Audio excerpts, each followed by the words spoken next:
எல்லா புகழும் நம்மை படைத்த இறைவன் ஒருவனுக்கே. அஸ்ஸலாமு அலைக்கும். இன்றைய தலைப்பு. இதை கேட்டதும் கஃபாப் அலி அவர்கள் உமர் அலி அவர்கள் இஸ்லாத்தை தழுவிய சம்பவம் சுவையானது. முகம்மதை கொல்லாமல் திரும்பி வர மாட்டேன் என்று குறைசி தலைவர்களிடம் சூளுரைத்துவிட்டு உருட்டிய கண்களும் உருவிய வாளுமாய் புறப்பட்டவர்தான் உமர் அலி அவர்கள். ஆனால் தமது சகோதரி திருமறை ஓதுவதை பார்த்து மனம் மாறிவிட்டார். அந்த சமயத்தில் உமர் அலி அவர்களின் சகோதரிக்கும் மைத்துனருக்கும் திருமறையை கற்றுத் தந்து கொண்டிருந்தவர் யார் தெரியுமா? கஃபாப் அலி அவர்கள்தான்.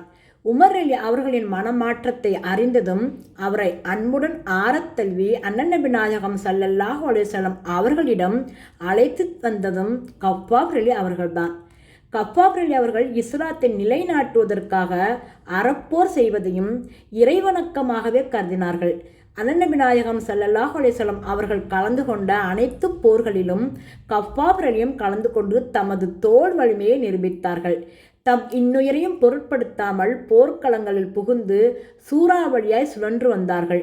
இறுதி மூச்சு வரை இஸ்லாத்தை மேலோங்கச் செய்யவே உழைத்தார்கள். ஒரு நாள் அண்ணன் நபி நாயகம் ஸல்லல்லாஹு அலைஹி வஸல்லம் அவர்களின் அவையில் கஃபாப் அலியும் மற்றும் சில ஏழை சஹாபிகளும் இருந்தார்கள். இதை கண்ட குறைசி தலைவர்கள் அண்ணன் நபி நாயகம் ஸல்லல்லாஹு அலைஹி வஸல்லம் அவர்களை நோக்கி, முகம்மதே, போயும் இந்த அடிமைகளையா உமது தோழர்களாக கருதுகிறீர்? எங்களை போன்ற உயர் குலத்தில் பிறந்தவர்கள் உம்மை பின்பற்ற வேண்டுமானால் இவர்களை நீர் விரட்டிவிட வேண்டும் என்றனர்.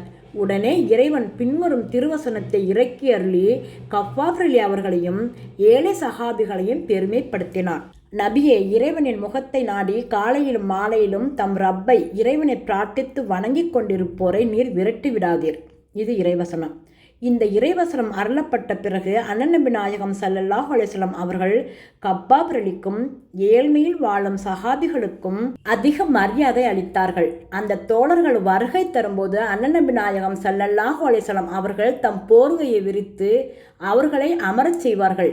என்னுடைய இரட்சகன் யார் விஷயத்தில் எனக்கு நல்லுரை வழங்கினானோ அத்தகைய நன்மக்களே வாருங்கள் என்று முகமன் கூறி வரவேற்பார்கள். கலீபா உமர் அலி அவர்களின் ஆட்சி காலம். ஒரு நாள் கலீபா உமர் அலி அவர்களும் கஃபாப் அலி அவர்களும் சந்தித்து பேசிக் கொண்டிருந்தார்கள். கஃபாபே, அல்லாஹ்வின் பாதையில் நீங்கள் செய்த அறப்போர்கள் பல. அப்போர்களில் நீங்கள் எத்தகைய துன்பங்களை எல்லாம் அனுபவித்தீர்கள் என்று கேட்டார்கள் உமர் அலி அவர்கள். இதை கேட்டதும் கஃபாப் அலி அவர்கள் அமைதியாக தம் முதுகை காட்டினார்கள். கூர்மையாக கவனித்த உமர் அலி அவர்கள், இதை போன்ற ஒரு முதுகை நான் பார்த்ததே இல்லையே என்றார்கள். அமீரில் மூமினின் அவர்களே, எரிப்பதற்காக தீயை கொளுத்தி அதில் என்னை தள்ளி விடுவார்கள்.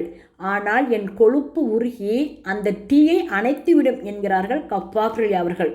இன்னொரு முறை உமர் அலி அவர்களை சந்திக்க கஃபாப் அலி அவர்கள் வருகிறார்கள்.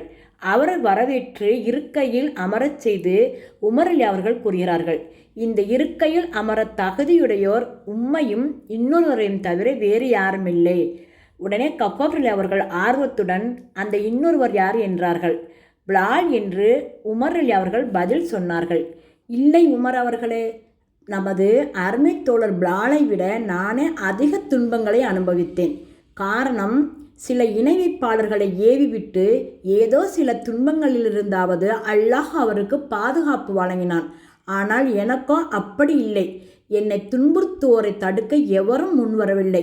ஒரு நாள் நெருப்பை மூட்டி என்னை அதில் தள்ளினார்கள். என் நெஞ்சில் ஒருவன் காலை வைத்து அழுத்தினான். பூமியுடன் என் முதுகு அப்படியே ஒட்டி கொண்டது என்று கூறியபடியே தம் முதுகை திறந்து காட்டினார்கள். தோல் உறிந்து போய் வெள்ளை வெளியரென்று முதுகு காட்சி தந்தது. உமர் அலி அவர்களின் கண்கள் நீரே சிந்தின, கண்களே குளமாகின. வாழ்நாள் முழுவதும் இஸ்லாத்திற்காகவும் இறை நெறியை மேலோங்கச் செய்வதற்காகவும் பாடுபட்ட கஃபாப் அலி அவர்கள் தமது இறுதி நாட்களை எட்டி பிடித்து கொண்டிருந்தார்கள். கலீபா உமர் அலி மற்றும் உஸ்மான் அலி ஆகியோரின் ஆட்சி காலங்களில் அரசு கருவூலத்தில் செல்வம் ஏராளமாய் வந்து குவிந்து கொண்டிருந்தது. இறை நெறியை ஏற்றுக்கொண்டதற்காகவும் அதனை நிலைநாட்டுவதற்காகவும் கஃபாப் அலி அவர்கள் அடைந்த இன்னல்களையும் துயரங்களையும் நினைவு கூர்ந்த இஸ்லாமிய அரசு கணிசமான அளவுக்கு ஒரு பெருந்தொகையை மானியமாக அளித்து கஃபாப் அலி அவர்களை கௌரவித்தது. ஈராக்கில் உள்ள கூபா நகரில் தமக்கென சொந்தமாக எளிமையான முறையில் ஒரு வீடு கட்டி அதில் குடியேறினார்கள் கஃபாப் அலி அவர்கள். சொந்த வீடு, அரசு கொடுத்த மானியம், கை நிறைய பணம், நாம இருந்தால் என்ன செய்திருப்போம்? எப்படியெல்லாமோ கஷ்டப்பட்டோம், இப்பொழுதாவது வாழ்க்கையை அனுபவிப்போம் என்று உலக இன்பங்களுக்கு பின்னால் ஓடியிருப்போம். ஆனால் கஃபாப் ரலி அவர்கள் என்ன செய்தார்கள் தெரியுமா? பணமாகவும் பொருளாகவும் இருந்த தம்முடைய சொத்துக்கள் எல்லாவற்றையும் வீட்டில் ஒரு ஓரத்தில் குவித்து வைத்தார்கள். பிறகு யார் யாருக்கு என்னென்ன பொருட்கள் தேவையோ அவர்கள் தாராளமாக இங்கே வந்து தேவையானதை எடுத்து செல்லலாம் என்று அறிவித்து விட்டார்கள். ஆம், ஏழை எளியவர்களுக்காக தம் இல்லக்கதவை திறந்தே வைத்தார்கள். ஆரம்ப காலத்தில் தம்முடன் இஸ்லாத்தை ஏற்று இன்னல்களை அனுபவித்த தோழர்களை எல்லாம் இப்போது கஃபாப் ரலி அவர்கள் கண்களில் நீர்மல்க நினைத்து பார்த்தார்கள். இன்பம் என்பதையே அறியாமல் அவர்கள் அனுபவித்த துன்பங்கள் தான் எத்தனை எத்தனை! இதோ இன்று இஸ்லாம் நிலைநாட்டப்பட்டு விட்டது. எந்த லட்சியத்திற்காக அந்த தோழர்கள் ரத்தம் சிந்தினரோ அந்த லட்சியம் இன்று நிறைவேறிவிட்டது. அரேபியாவின் எல்லையை தாண்டி அகிலம் முழுவதும் இஸ்லாம் பரவி கொண்டிருக்கிறது. இந்த வெற்றி காட்சியை காண்பதற்கு அந்த தியாகச் செம்மல்கள் இல்லாது போய்விட்டனரே என்று நினைத்து பார்த்த கஃபாப் ரலி அவர்கள் நெஞ்சம் உருகினார்கள். ஆரம்ப காலத்தில் வயிற்றில் ஈரத்துணியுடன் ஆனால் வைரம் பாய்ந்த நெஞ்சுடன் போராடிய அதே முஸ்லிம்களின் காலடியில் இன்று உலக செல்வங்கள் குவிந்துள்ளன. ஆனால் அந்த சத்திய சீலர்கள் முன்பே இறைவழியில் தங்கள் உயிரை அர்ப்பணித்து விட்டார்களே. ஒரு நாள் கஃபாப் ரலி அவர்கள் நோய்வாய்ப்பட்டார்கள். இதோ வருகிறேன் என்று தலைவாயிலில் மரணம் காத்திருந்தது. அவர்களை பார்க்க சென்ற நண்பர்கள், கஃபாப், கவலைப்படாமல் மகிழ்ச்சியாக இருங்கள், உங்களை விட்டு பிரிந்து சென்ற சகோதரர்களை எல்லாம் விரைவில் நீங்கள் பார்க்க போகிறீர்கள் என்று கூறியதும் கஃபாப் ரலியினால் அழுகையை கட்டுப்படுத்த முடியவில்லை. அழுது கொண்டே பேசினார்கள். என் உயிரோடும் உணர்வோடும் கலந்துவிட்ட அந்த உத்தம சஹாபாக்களை நினைக்கும் போதெல்லாம் என் நெஞ்சம் உருகி விடுகிறது.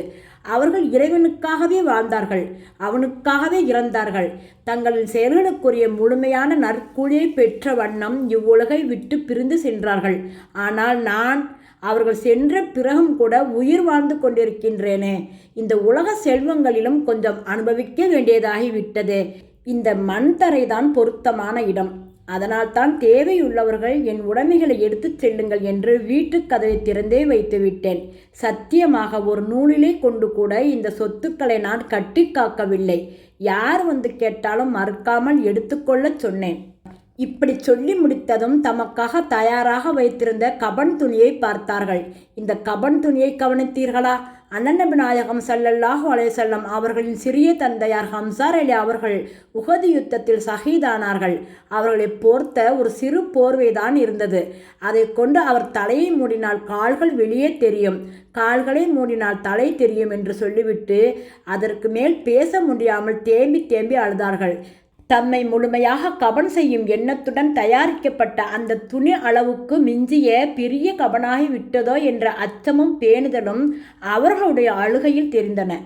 தியாகச் செம்மல் கஃபாப் ரலி அவர்கள் ஹிஜ்ரி 37ஆம் ஆண்டு தமது 73வது வயதில் மர்மை வாழ்க்கைக்கு பயணமானார்கள். கூபா நகரில் நல்லடக்கம் செய்யப்பட்டார்கள். மக்காவின் சந்தையில் அடிமையாக விற்கப்பட்ட கஃபாப் ரலி அவர்கள் அசைக்க முடியாத தமது இறை நம்பிக்கையாலும் கொள்கை பிடிப்பினாலும் அண்ணன் நபி நாயகம் ஸல்லல்லாஹு அலைஹி வஸல்லம் அவர்களின் ஆருயிர் தோழராக உயர்ந்து வரலாற்றிலும் ஒரு உன்னத இடத்தை பெற்றுவிட்டார்கள். அவர்களுடைய தூய வாழ்க்கை தியாகத்திற்கே ஒரு புது இலக்கணம் வகுத்து விட்டது. கலிபா அலி ரலி அவர்கள் சிப்பீன் போரை முடித்துக்கொண்டு கூபா திரும்பிக் கொண்டிருந்தார்கள். கஃபாப் ரலி அவர்களின் அடக்கத்தலம் அவருடைய பார்வையில் படுகிறது. பக்கத்தில் இருந்தவர்களிடம் இது யாருடைய அடக்கத்தலம் என்று கேட்கிறார்கள். இது கஃபாப் ரலியின் அடக்கத்தலம் என்று பதில் வந்ததும் வீரர் அலி ரலியின் விழிகள் கண்ணீரால் நிரம்பிவிட்டன. கவலை தேய்ந்த குரலில் இறைவனிடம் இறைஞ்சினார்கள். யா அல்லாஹ்! கஃபாப் ரலி அவர்கள் பேரார்வத்துடன் இஸ்லாத்தை தழுவினார்கள்.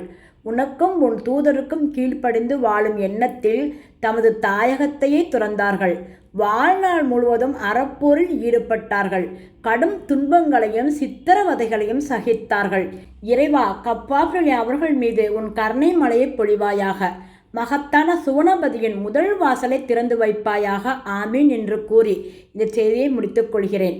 இன்னும் விரிவாக அனைத்தையும் அலசி ஆராய்வோம் இன்ஷா அல்லாஹ்.